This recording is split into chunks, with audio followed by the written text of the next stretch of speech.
Hi everyone, welcome to another brand new episode of Did That Age Well? Today, oh my god, I knew from the moment that I met this friend, we got to get you on the mic. Because the first time that we met, we could not stop yapping about movies, and I said, this is a friend I need on the pod. And now that it's spooky season, and we got a little spooky friend here, I'm so excited to welcome you, Tyler! Thank you! Yay! Hi! I think I'm dressed for the occasion. I look like a pumpkin. You do look like a little pumpkin. Yes, I feel very, to the situation ready, apropos. Yes, yeah. yes, and thank you for that. Thank you. No. Happy to be here. Happy for the compliment I fished right out. I appreciate Oh my God, that. yeah, of course. And also, listeners, if you've ever commented on any reel or ever told me in real life, oh my God, I love your hair, guess what? I humbly tell you, it has nothing to do with me. It has to do with this friend right here. I dabble. I dabbles.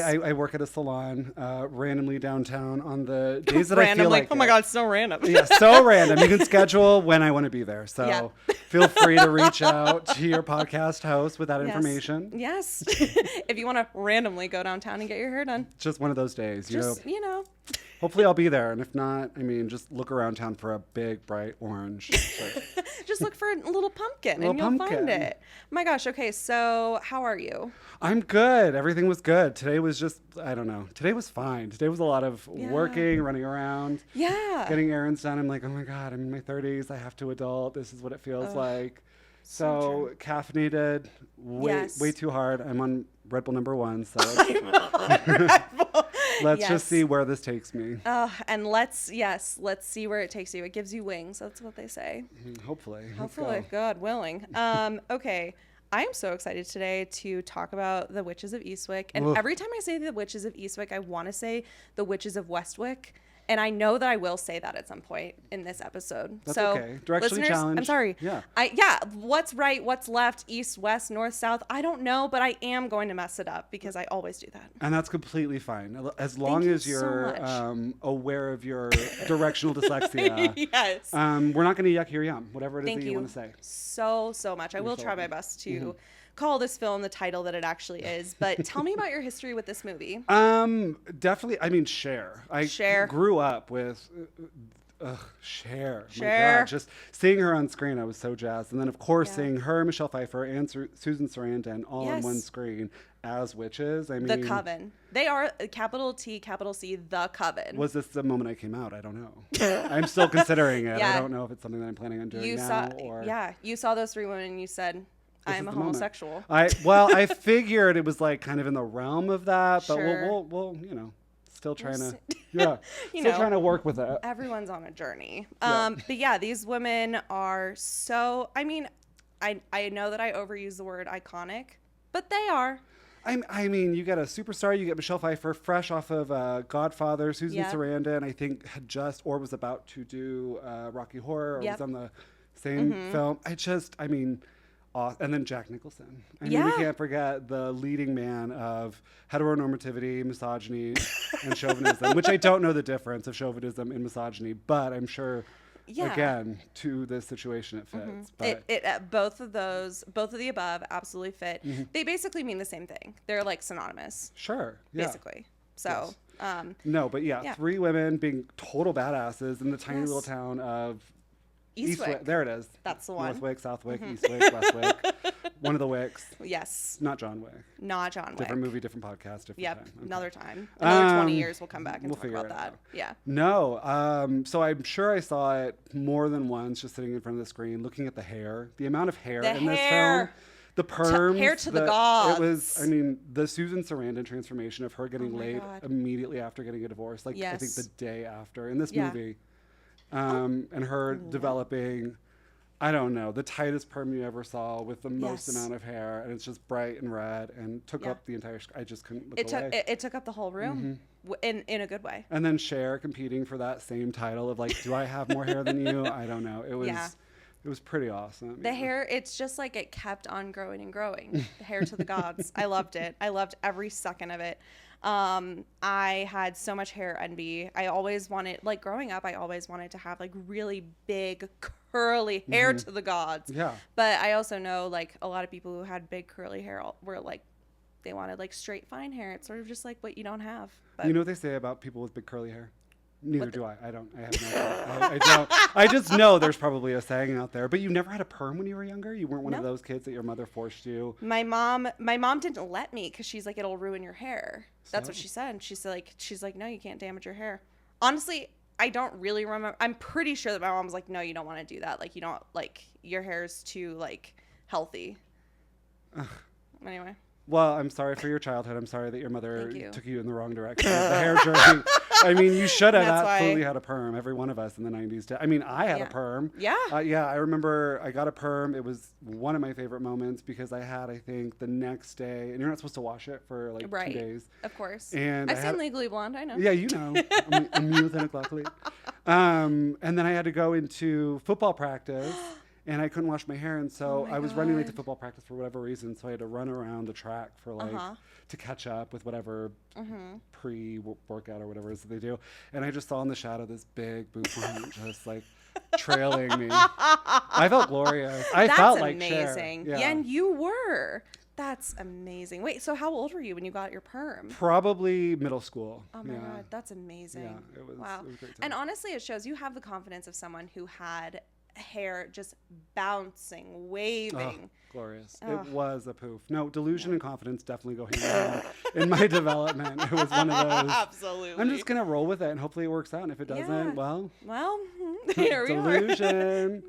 Everyone needs it a little bit. We all need a little delulu every now and then. I really like how we've come to delulu.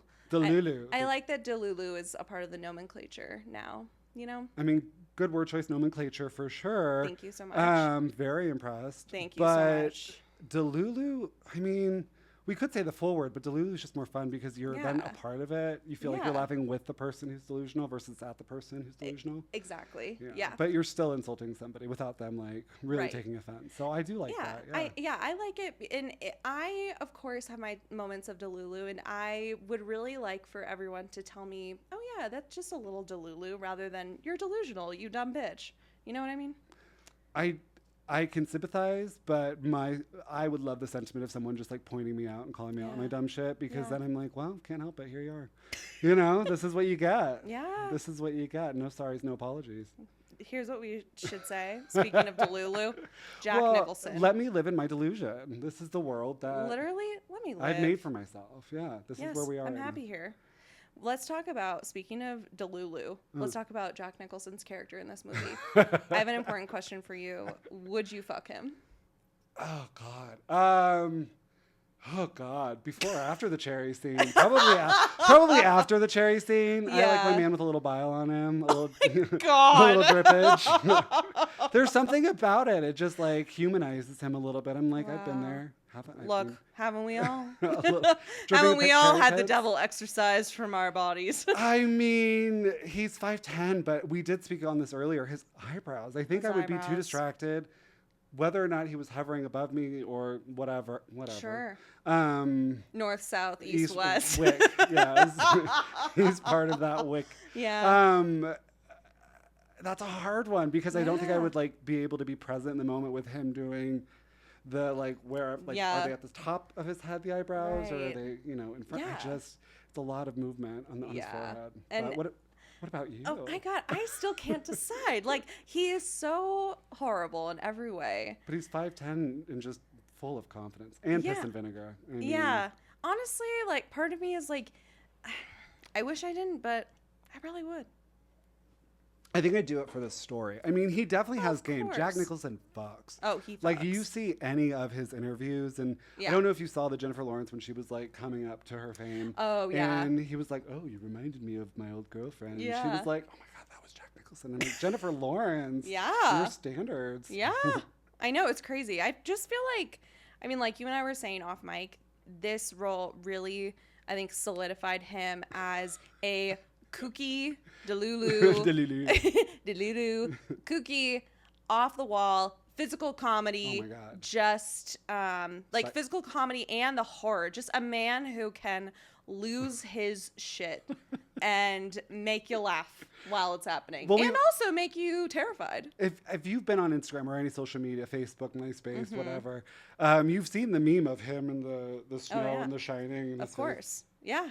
You know, that whole that was his face in the entire last 30 minutes the of the last movie. 30 minutes. He was upset at, spitting up cherries in front of a congregation. As any of us would be, and we've all been there. Again, that was the moment that I decided maybe I could see him in my bed. I don't know. Absolutely. He's human. Desecrating like a us. church with his bio. Big moves, low standards. I can't tell. I don't know. Every orifice is sweating.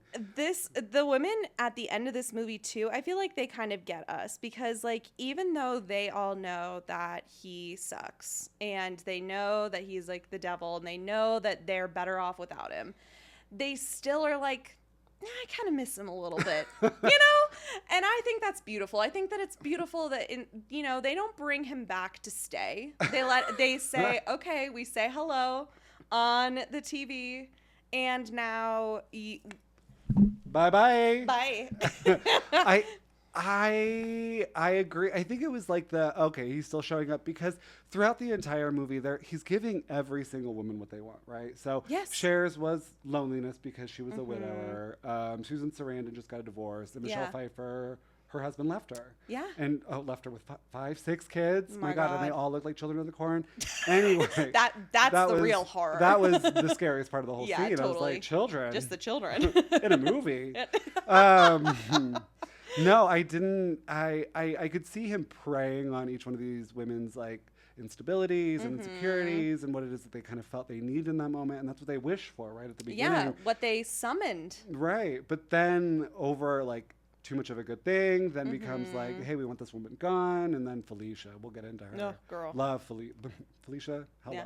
Hello. I missed you already. Gone too soon. Yeah, seriously. But R.I.P. to a real one. That all to say, I think that they kind of felt like a little like, oh, that was really nice. That was a nice, like he kind of filled these gaps that, were very superficial. Totally. But to some extent, I don't know. Like, it's good in memory, but hindsight's 20/20. That whole thing. Like, we don't want him killing people. We just want to raise our. We just want to be able to raise our demon spawn to the best of our abilities. Absolutely, because the thing about these women is that I think they wanted him, but they didn't necessarily need him. Oh, that's a good point. Like they were like, okay, these are the things that I want in a man. Like I want a man who's like hot but not that hot, like not big but too big, but not too like exactly. What he lands right in the middle. I'm like, what does that mean? I know, right? And then later when Cher's character is like, oh yeah, his dick is like a little crooked. It curves. It curves. That was definitely one of those moments where they're like, should we put this in? Because this definitely wasn't in the script. She fucked Jack Nicholson. She did. Absolutely, of course. She pulled back that perm, took out the weave, at least half of it, and sat right on his little crooked. On his little crooked. On his little crooked. Yeah. His little crooked Lulu. She fell hook, line, and sinker. Of course. As one would. As Jack one Nicholson. would. Yeah. I know, seriously. I mean, he's 5'10", okay? So these women are statuesque. That was the other thing. I was like, he looks really short. He did, especially next to all of those other really tall people. Like, not just the women, but they were like, there was this one, like, really tall man in the movie who he was standing next to. Lurch, yes! Lurch, yes! And I was like, whoa, this is a little guy. But, I think that's kind of one of those, okay, this guy is probably 7'4", 4 inches, somewhere else. And then... Jack Nicholson, all of about 5'10", very average height. Average. It's normal. Average. It's very normal. Yeah, I thought he was much shorter because Cher is probably, I don't even know. Oh my God, 7 feet tall. Could be. It's the hair. It's the hair of it all. Yeah, she's 6 feet before, like, without the hair, 7 feet with the hair. Yeah. Got it. Okay, I also love in this movie how these women share him. Was this one of the first times polyamory was like put on television? This movie was poly representation.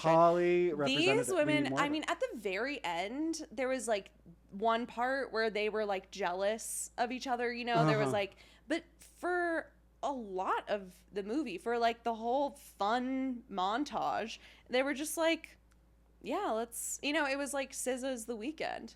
They're like, you get Monday, Tuesday, I get Wednesday, Thursday, Yeah.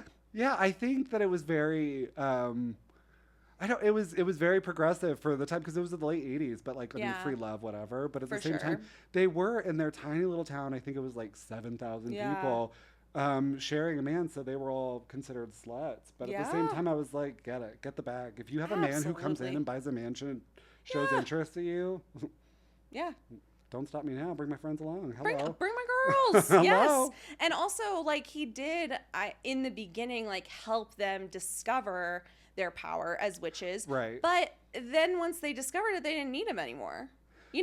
Well, I think Michelle Pfeiffer kind of had, like, a little idea of what their power might...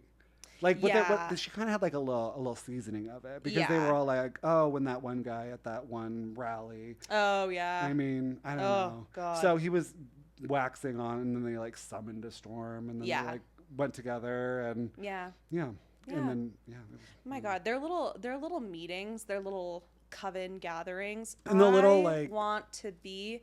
at that party so bad. The vodka martinis. Oh my God. The tarot deck, the fireplace, and Cher's wooden shack hanging on by a thread. Did you see that? Oh my God. Yeah. Every time that they did like the wide shot of the house, I was like, we are truly hanging on by a thread. Well, what was that? That little series of unfortunate events. The little woman on the side of the mountain. That's what I thought that's literally what it looked like. Yeah, I was very worried for their safety, but they were partying up in that little shack. They were.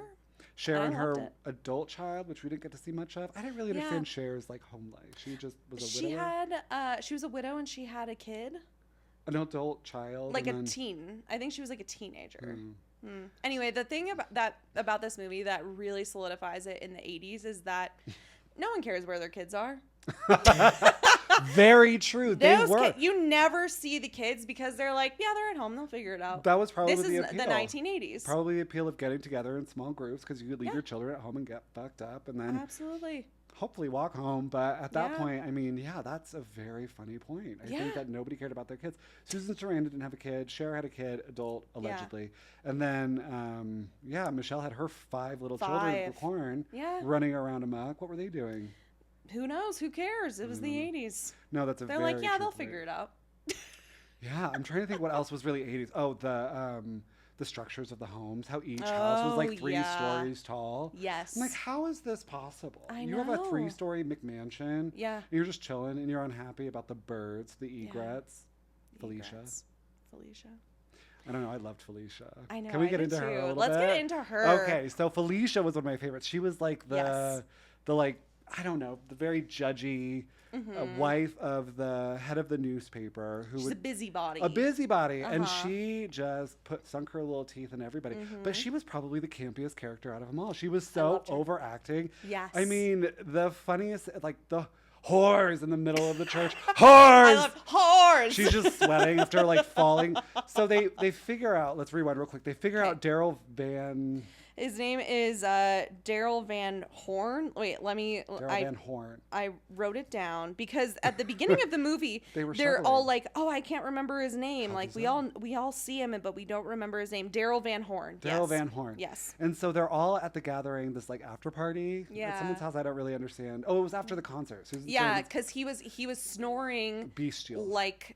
Like a beast. Yeah, it was loud. It was funny, and then he fell back, and then like, brava, and like, I guess that was his flirtation. Could you imagine going to a concert and like trying to hook up with one of the cellists by yelling brava in the middle of the aisle? After you have snored like a devil? It's definitely one of those things I want to try just in general life, just whenever anybody's in the middle of a production, just start screaming brava.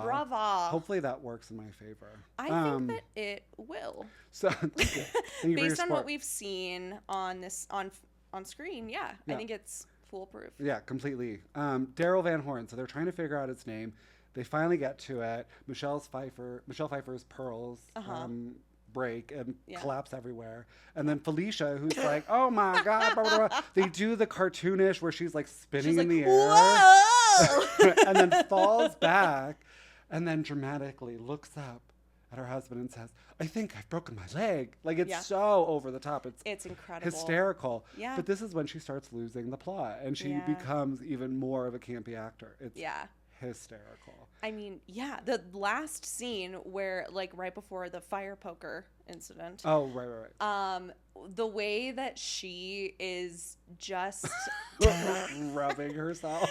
Yeah. I was screaming. Well, it is so funny. What was she even saying? What was her whole point? Because the girls, the coven, they're all pissed off because they wrote this nasty article about them. And Michelle Pfeiffer's character works at the newspaper, and she's all pissy pants about it.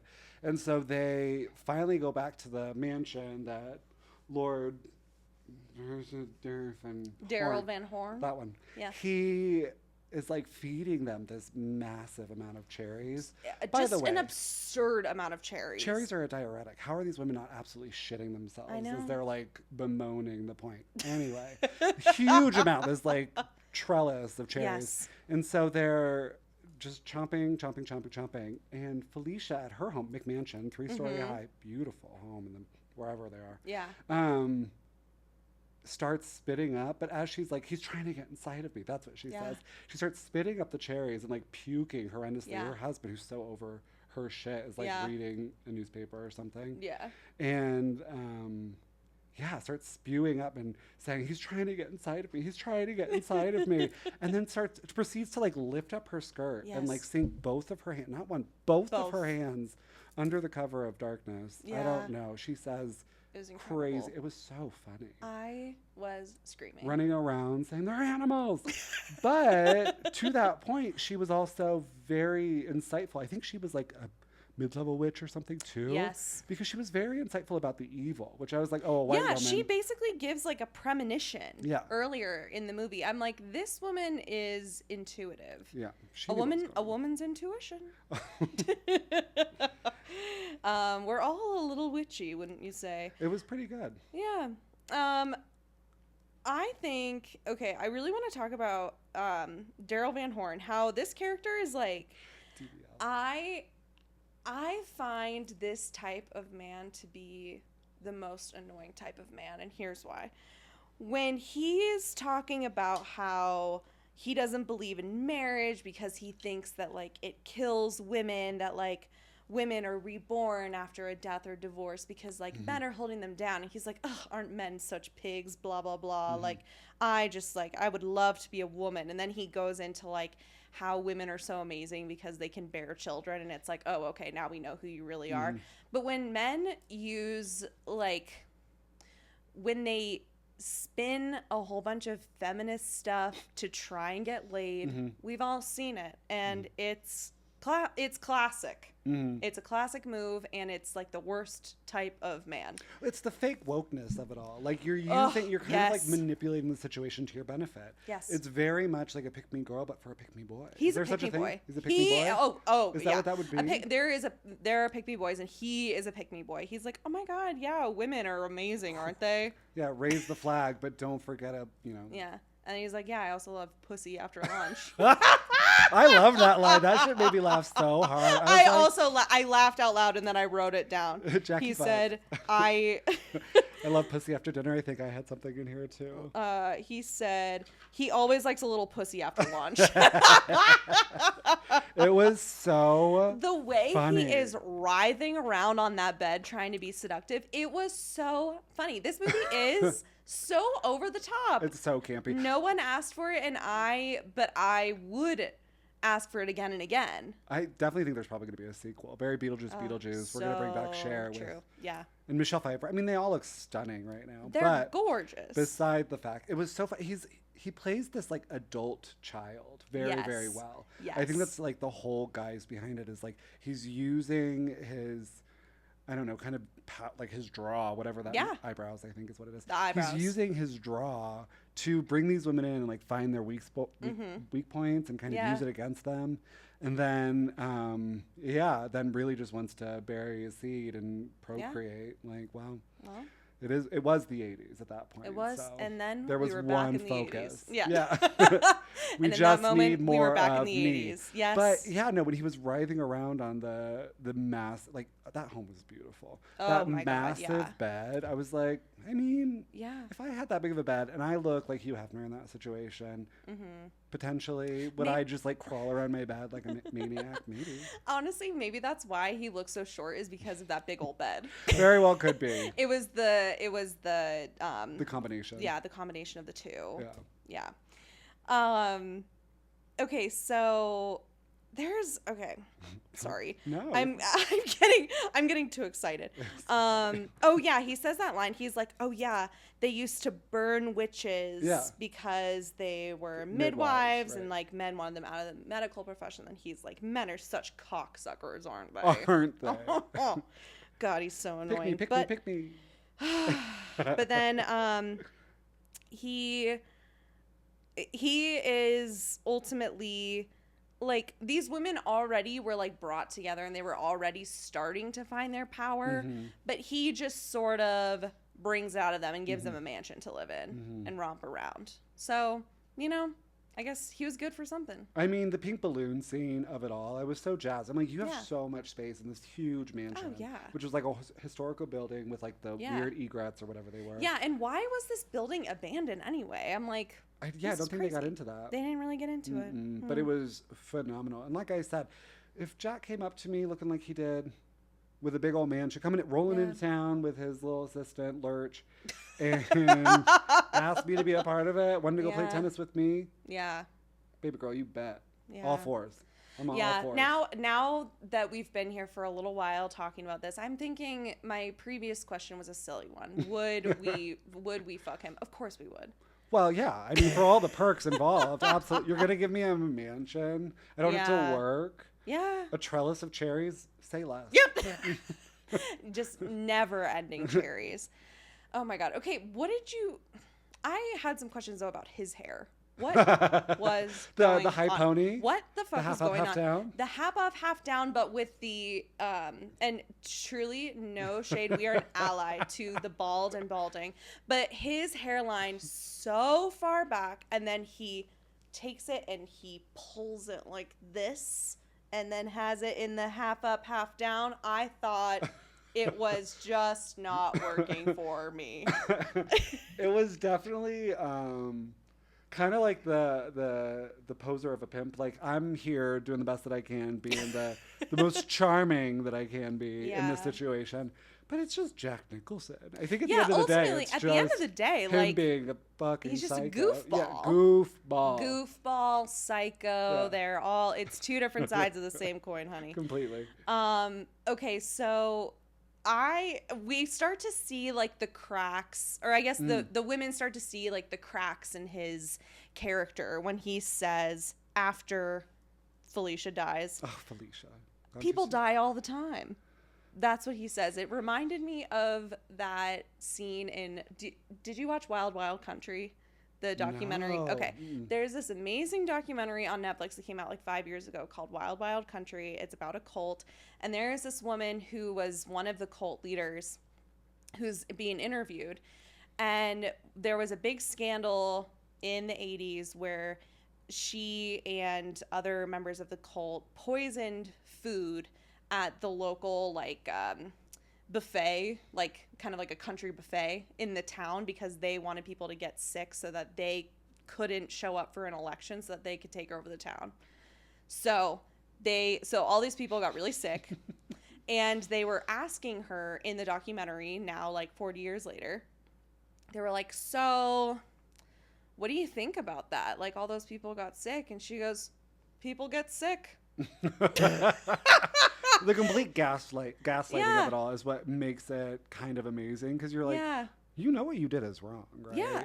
We all, like, this is just general morals. We know. Yeah, but... And that's how I felt about Daryl Van Horn when he said, people die all the time. Did what I did, stand by it. I think it was just ultimate gaslighting. Like, I didn't cause any trouble. This is what you wanted. Right. This is what you said you wanted. I just was pushing the cart along, you know. Yeah. I don't know. I think it was just him being more of his manipulative. Like, don't worry about it. Don't think about it. You're in this beautiful mansion. Yeah. You have eat a another pool. cherry. Yeah, eat another cherry. You have my curve. You know, like there's a lot of options. Yeah, there's a lot of right options. here. You don't have to worry about Felicia. Bye, Felicia. That's what I'm literally saying. Bye, Felicia. But God, I mean, I'm sorry.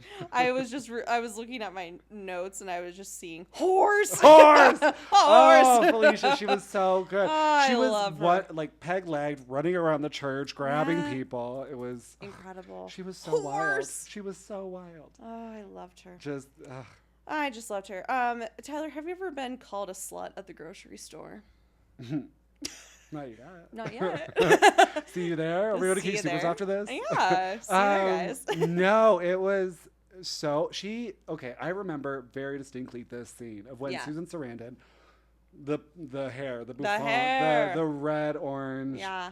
That's a real muffin top. That's what that reminds me of. Just like the full. Yes. She looked like a baked muffin, and I was so happy to see it. Yes, I remember that from freshly childhood. baked. Yeah, after her like sexcapades, she just got divorced. She's feeling herself. She's all skinny. She's using her witchcraft on. By the way, can we mention the fact that she is a band teacher? Yeah. I think that that's like indicative of all of her like inner.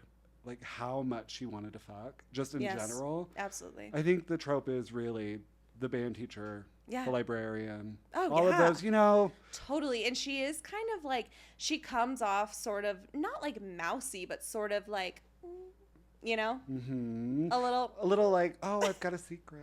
Yeah, she's got a secret, and she's a Yeah. whore. Yes. The secret is whore. I loved that. I remember that scene very distinctly because she comes in and she's all, you know, eating pickles out of a jar. Oh, just yeah. walking around in front of people, grabbing her groceries. I don't even remember what she grabbed. Right. And then cuts people, and then she grabs the newspaper, and they say, slut. And every single person stares at her and just, well, we all knew it was true.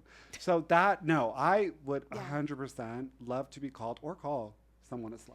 Absolutely. Just in general. Doesn't have to be at the grocery store. Absolutely. I just want that positive affirmation for myself that I'm doing what it is that's expected of me. And we all should have that when we are running errands. Right. You know, imagine how much better your day, all of those errands, if someone would have said behind a little newspaper, slut.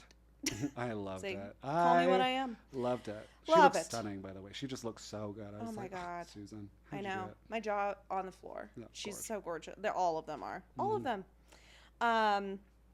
Okay.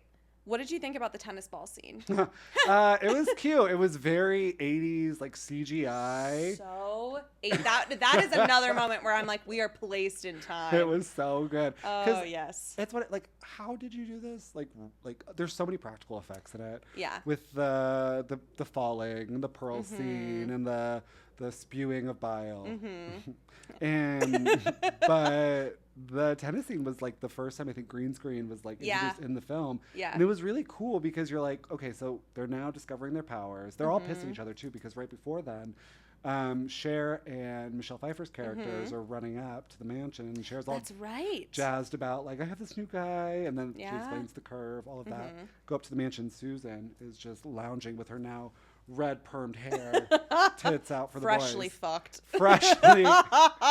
Freshly rejuvenated. Yes. She's feeling it. Yes. But yeah, they walk up and then they're all pissed off at each other, and Jack Nicholson walks right by the Susan Sarandon and Cher, the two women he just fucked, goes up to Michelle Pfeiffer's character and is like, we're going to go play tennis.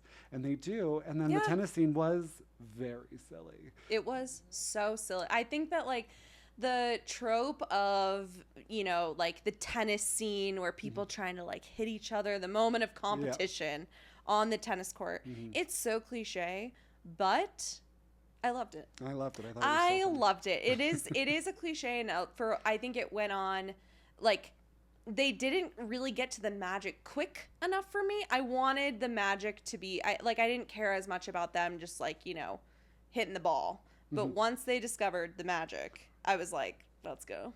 It seemed like a very quick acceptance of it, though. Like, Susan Sarandon and Cher were like, at the beginning, we don't care. We don't want to hear about it. That's not a part of us at all. Yeah. Michelle Pfeiffer was a little bit more jazzed about it. And then when it, like, they hit the tennis ball up, and then it just stays there, and they're all just like, it's not coming down. And then they just, like, assume Yeah. That they're then all they're just like, well, let's play tennis. Yeah, it was very. Let's play magic tennis. Let's play magic tennis. That's the only way I want to play. Is just Same. I don't know, not really. Just sitting there tying my shoe and a ball comes at me and just. Yeah, show off.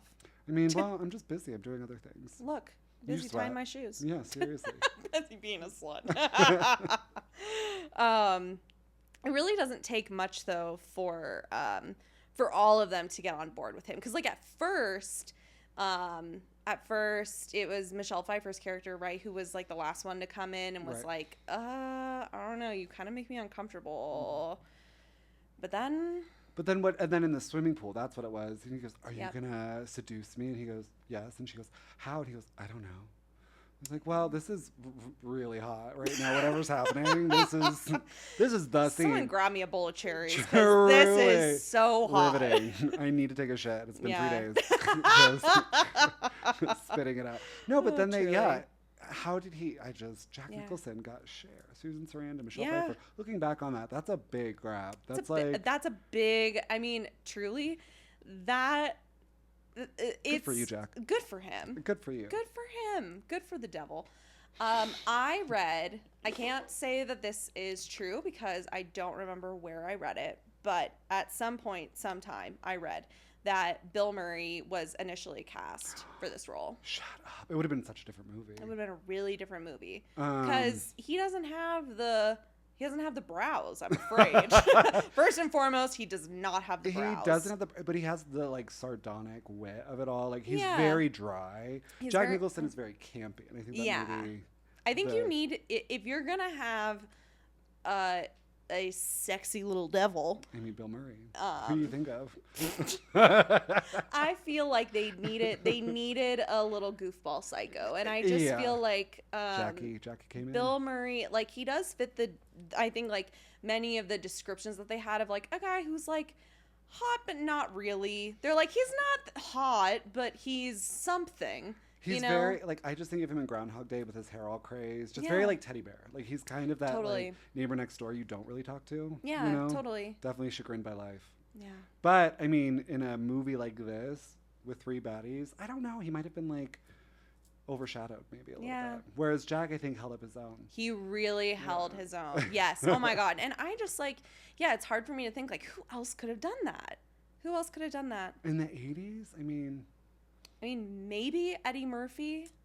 Yeah. But I still don't think that he had the, like, I don't know. I mean, he's wacky, but I don't think he was wacky enough. No. You needed a real weirdo. It was the expressions. And I wonder about the stunts, too. Like, at the end when... like, Jack Nicholson was very animated the entire time. Very physical comedy, like you were saying. So I think that maybe... that's very specific to some people, and I don't even know who would have been another alternate for that 80s role. But that's a very interesting... you know what I'm so happy about? That this movie was not made in the 90s, because if it was, they would have gotten Jim Carrey to do it, and that would have ruined it. Are you not a Jim Carrey fan at all? You don't like him? I don't. What is it, the teeth? No, it's like it's the long just limbs, so much, the neck. It's all of it. It's all of it. What part of his body do you not like the most? All of it. It's all of it. It's the whole thing. I mean, I understand conceptually, like, I get why he is like so. Well, he's a character actor too, though. Prolific or whatever. Did you watch In Living Color ever? I've watched a couple of episodes. My dad loves In Living Color, so I've like seen a couple of episodes. But like, I think that if maybe I went back and I watched those and I really got to like the root of it, maybe I would be more of a Jim Carrey fan. But I just am so grateful that this was right before its time, right at that crux. That it was perfect timing. Well, I think there's something to be said about like the Jim Carrey, the Adam Sandler, the Austin Powers. What was his name? Oh, Mike Myers. Thank you. They're very, like, they had their time and place. Very stupid humor, right? Very dumb. And this movie is stupid in a good way. In a good way, but I feel like there is, like, this message of female empowerment. Very, like, fuck that man. Very much so. Like, totally. But no, it would have been such a different movie without Jack Nicholson. Totally. Eyebrows aside. I think. Eyebrows, yeah. I mean, even without those brows, it would have been a completely different movie. Yeah. I mean, the way that we were talking before about how he sort of like channels this like childlike thing. The tantrum that he throws at the end, I was like, God, men are so sensitive. Men are little babies, and he was a perfect tantrum thrower. Girls! Girls! He's like yelling at nobody. Girls! Girls! It was so wild. That little witchcraft scene was probably the best part in the whole movie. Like the acting is really cool, but it's the most like action, interactive. Mm-hmm. You're watching Cher with her kind of problematic art, making a figurine of Jack Nicholson out of candle wax, and then they like spray some like weird, I don't know, oregano, I don't know what it would have been, onto it, and then they like do all the things, and then Jack Nicholson, physical comedy again, gets blown down the street in a wind of feathers. Mm-hmm. I don't know, and then gets to the church where this man is talking about a windy, I don't know, passage in the Bible, I don't know. Yeah. And then he shuts the door, and then he throws his tantrum and starts like stamping his feet and yelling. And girls! Girls! Women!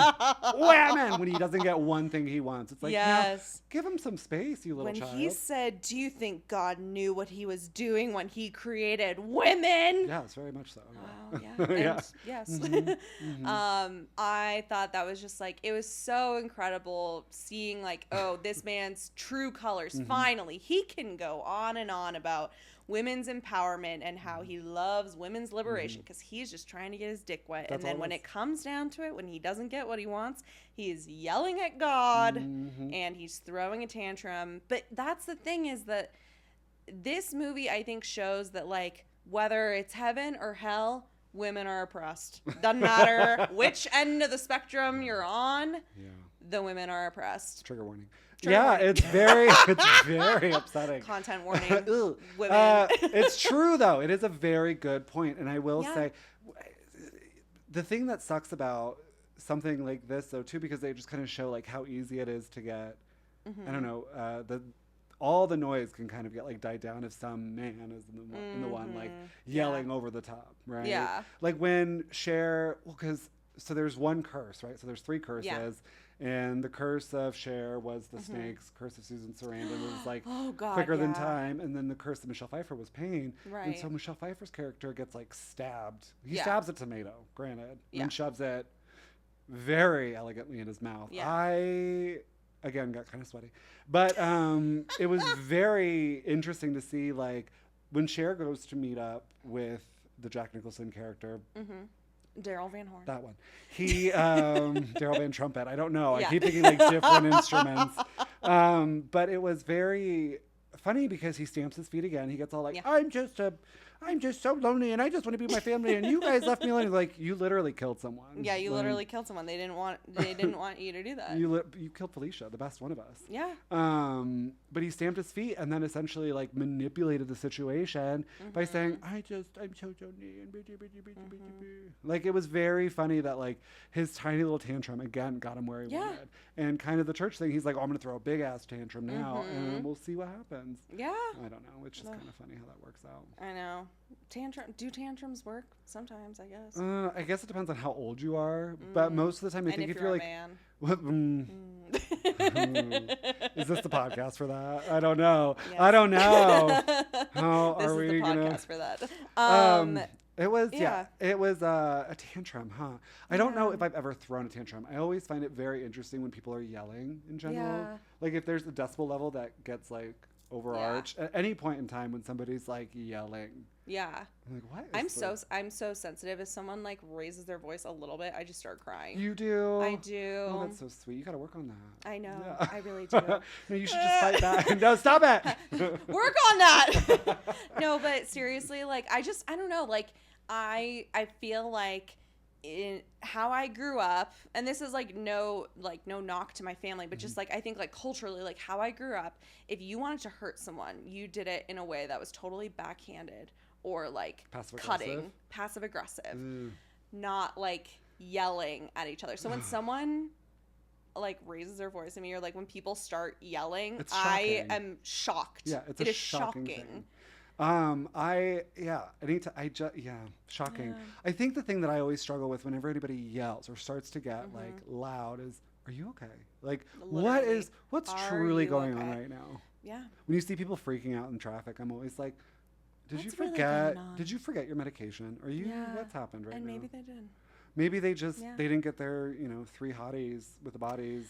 You know And, what I mean? Yeah. And you know what? Honestly, the fact that we aren't all getting our 3 hotties. I mean, at all times. Right in our laps. It's not. Why don't I have a 3-story McMansion? Why is this not happening? Where's my right now? mansion? Let's start screaming. Do you want to? Well, you can Yes. scream slut at me when we go to King Supers after this. Yeah. That's what you'll get. That's what you get that like Horse! inner turmoil out. Horse. You know what is really cute? How the laughter makes them fly. Later at the end, they start laughing, and that's what makes them fly. I'm like, I love women. I immediately thought of Charlie and the Chocolate Factory when you said that. Oh I my just God. immediately was like the laughing gas when they're. Yeah. So how do they get down? Well, they just were like flying, and then they just like got down normal. I guess I think. missed that part. It was literally the last like 10 minutes, right? Yeah. So yeah. Yeah. They You start. were just- yeah. They You were start just laughing, and then that's how they like float and fly. That's very sweet. I know, isn't that cute? Very yeah. Oh, I love women. So, let's see. I'm looking back at my notes. Men are so sensitive. La la la. Oh yeah. I think that this is what Daryl Van Horn said. Someone said, "Small town, not enough Orientals." Oh my God! I didn't know if you were gonna bring that up. That's what he said, right? He did. Well, because he was doing his kitchenery or cookery or whatever. I think he was like yeah. ironing or trying to iron something. Oh yeah. They were like, "What are you doing?" And he's like, I'm "Oh, pressing yeah." my shirts because Lurch doesn't know what he's doing or whatever. I think Yeah.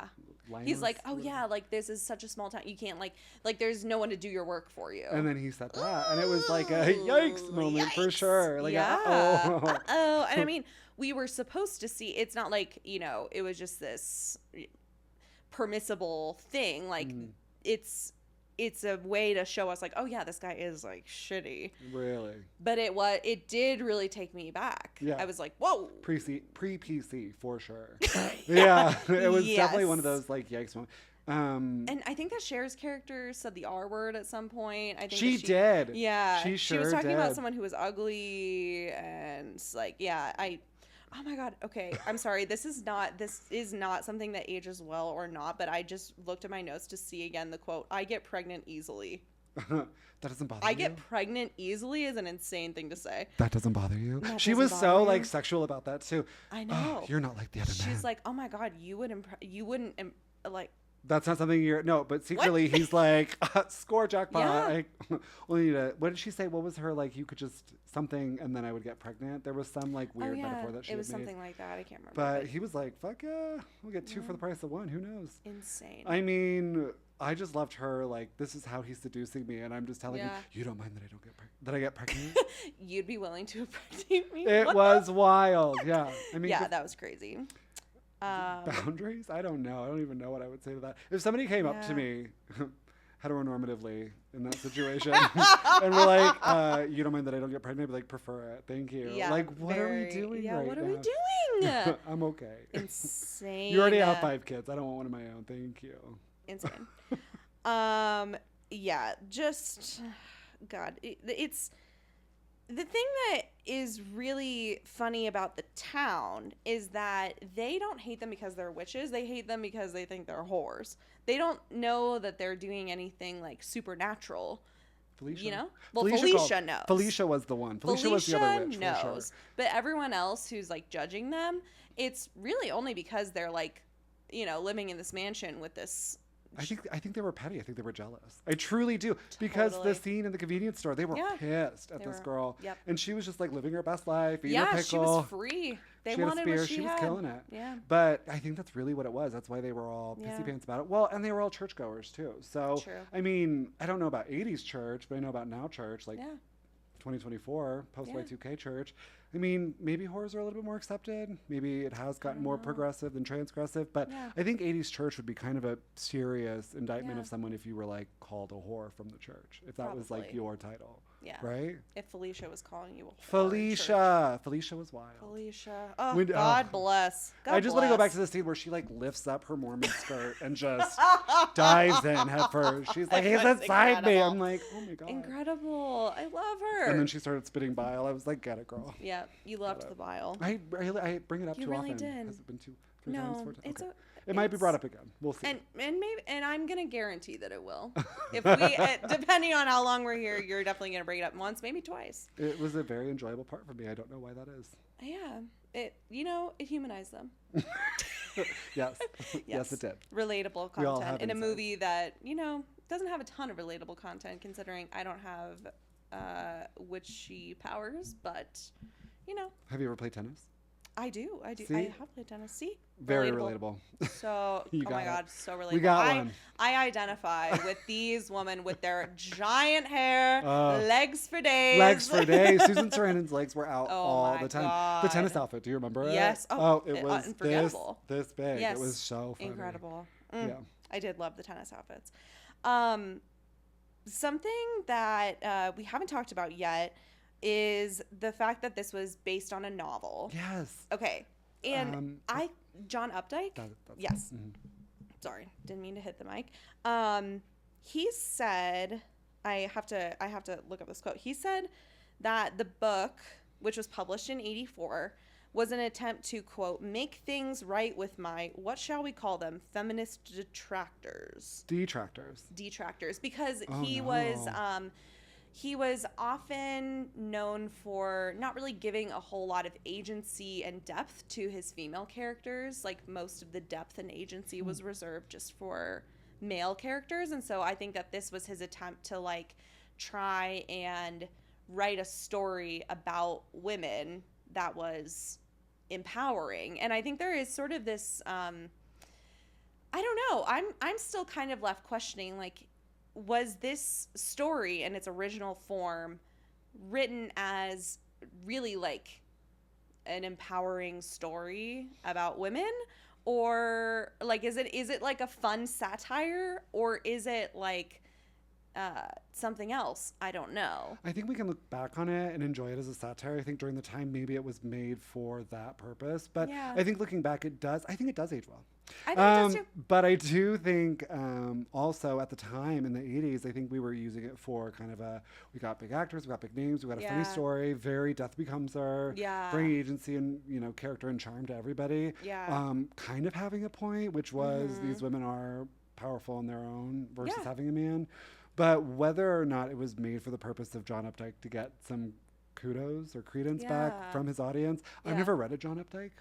I'm not privy to his prose. Yeah. However, I will say I do think when people go out on a limb and write a story for a purpose, for their in that regard of I'm writing this because I have detractors. That's a pretty big caveat. Mm-hmm. So your only reason is because you've been given shit in the press about your bad behavior. Yeah. Whether or not he knew of it and he's become a better person of it after the fact, I think. Yeah, it's hard because it's like, well, if people are criticizing him for not giving depth to his female characters, it's like, okay, well, that's cool then that he wrote a story where his female characters had depth. Okay, that's growth.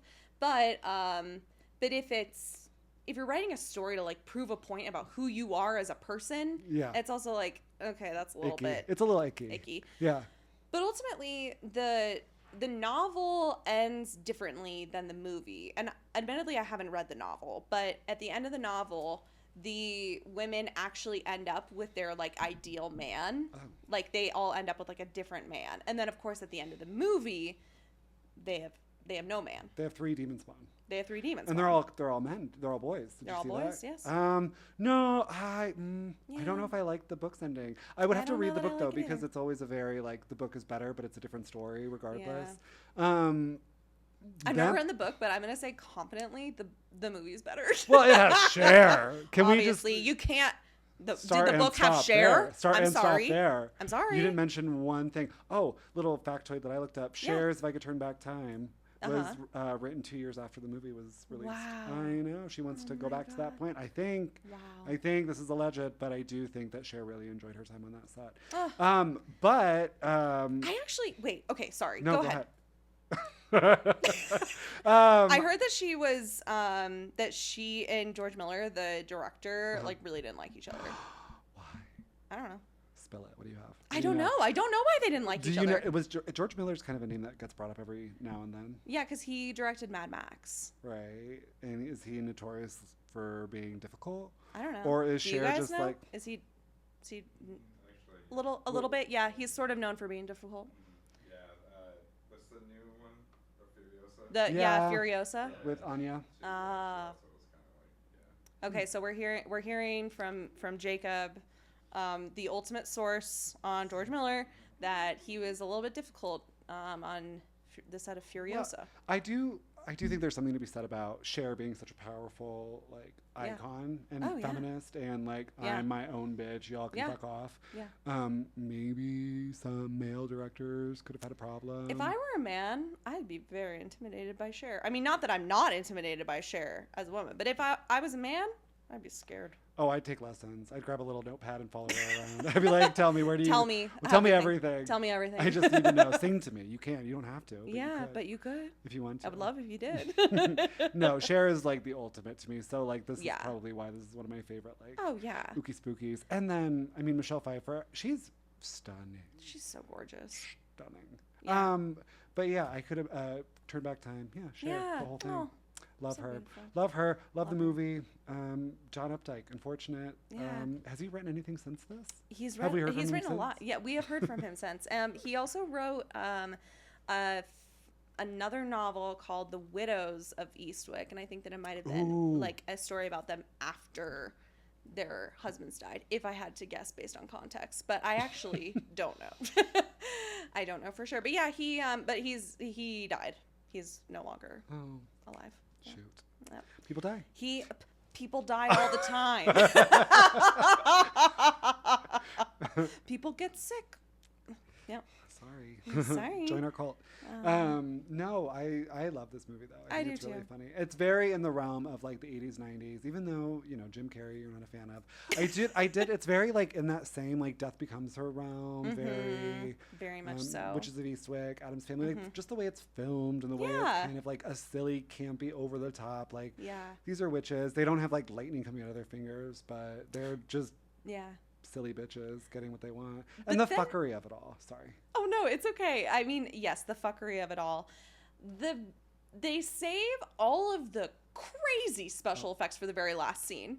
The very, very end where he's floating around outside the window. Funny. So funny. What? Okay. They said, let's take it to 100. What was he? What was that? So I don't know. So the spell was cast. So they're they fuck him, all three of them.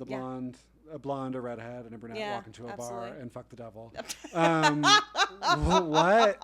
They woke up and he went to go get ice cream and bagels with Lurch, and then they run around the house and take some of his hair. Pubes. It was very dark for just his top I think hair. that it was hair from his head. Mm-hmm. Okay. I don't know.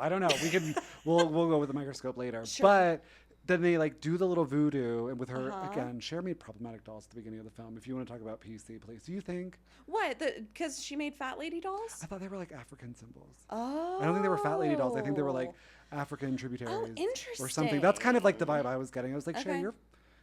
I kind of thought that they were. I thought that they were just just larger, just fat ladies. I don't know. I don't know. I feel like that's something that's kind of cool and trendy now, a fat lady candle. Where are you buying fat lady candles? Oh my God, you're not seeing these fat lady candles? No. Okay, I don't shop at Whole Foods. I'm sorry. I'm so sorry. I don't have the coupon for it. Well, you know what?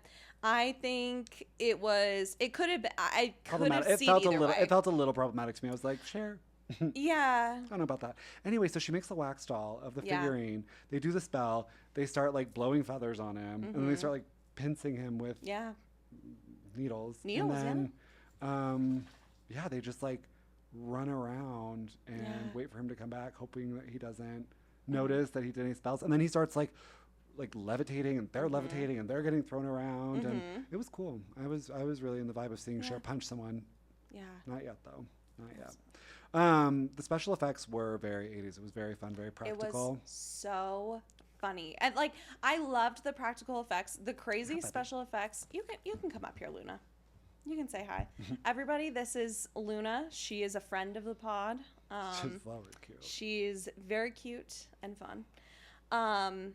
So what were we saying? Oh yeah. Practical effects. Practical effects, so fun. The kooky special effects at the very end were off the wall. Okay, so what was that? Was he a worm? Not the boar worm. I don't know. What was that? I don't know. What was he? It was like a worm. It was like a long... Yeah, he did look like kind of a little worm. He gave a little Jim Carrey. That's like the long neck, the big teeth. Yeah. Your worst nightmare, see? That's immediately... And it's my worst nightmare.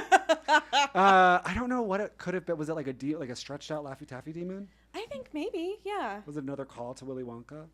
It's, very Willy Wonka coded. Yeah. Very Willy Wonka coded. Is there anything else that we need to discuss about this movie before we move on to a little game? Oh, a game. Yeah. I don't know what else. I think we kind of like touched all the targets. Yeah. It was really a good movie. Love Cher, love Susan, love Michelle. Yeah. Love to see them. Jackie boy, your eyebrows. They're eyebrows. It looks like botched Botox. I just can't get enough of it. I love it.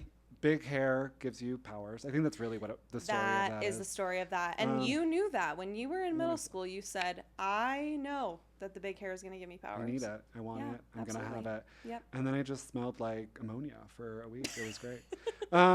No. Yeah, I think we got it covered, don't you? I sure do. I think that we really did cover a lot of ground. Okay. Oh my God, Lily. Wait, Luna? Lily? Luna? Luna. Such a cool dog. Okay. This is the game. It's called Cancel or Callback. And this is where listeners send us trends from the past, and you and I have to discuss if this trend should be canceled forever or if we need to call it back. Oh, I don't think I'm going to be good at this, but let's go. Okay.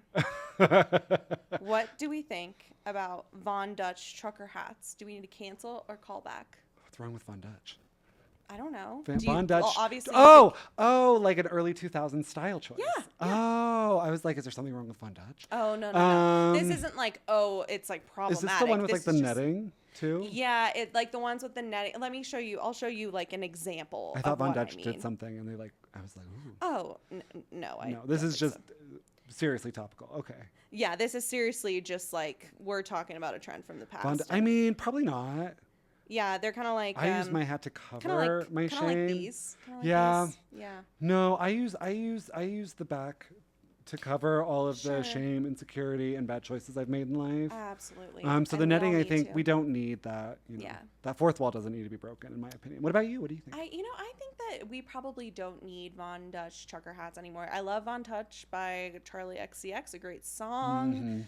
Mm-hmm. And I think that it was a moment in time. And I don't feel like we need to go back. There's so many other kinds of hats. Yeah. That's what I think. Yeah, I do. I agree. We need it. I concur. Okay, good. I like it.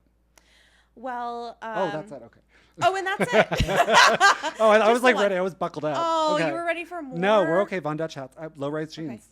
Okay. Oh. Cancel. Toss or take? Okay. What do you think? No, absolutely. That's way too much pressure. Okay, Walking around with your navel out and your... It was my fupa for the longest time, and I feel like that's like inappropriate to say. I don't know what's... No, it's okay. It just wasn't... It was just not... It was a lot. It's a lot. It's a lot of tightness around a very, very like... I don't know. Very delicate. Intimate area. Intimate. Yeah, intimate. I just don't like the feeling of bending over and, seeing my butt crack. I do miss the whale tail, though. That was such a fun look for me. You never knew. When you saw the back of me, you were like, is that? And then I stood up and like full 5 o'clock shot. It was so much fun. Incredible. Yeah. We love a whale tail, though. We do. Tyler, thank you so much for coming on the pleasure. show. Yeah, oh my gosh. Anything that you want to leave the listeners with? Any words of wisdom? Bile. And now we say bile to you. Bile.